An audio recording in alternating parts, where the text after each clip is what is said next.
vision. Oo. Kailangan yan. Isipin nyo na Oo, ang 1v1, vision ang isa sa mga pinaka-importanting bagay na pwede mo makuha. Pero wait! Marbon versus Chibi!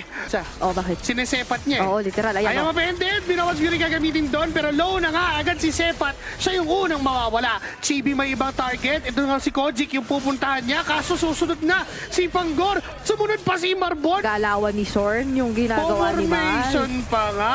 Oh. Patience na meron ang homeboys ngayon na grabe yung pang-zone na ginagawa. Si Marbon, low 1 HP, bago pa siya makapag-dash-dash, ay uubusin ang buhay niya. Look at Chibi on the back lane. Flanking itong si Kojic.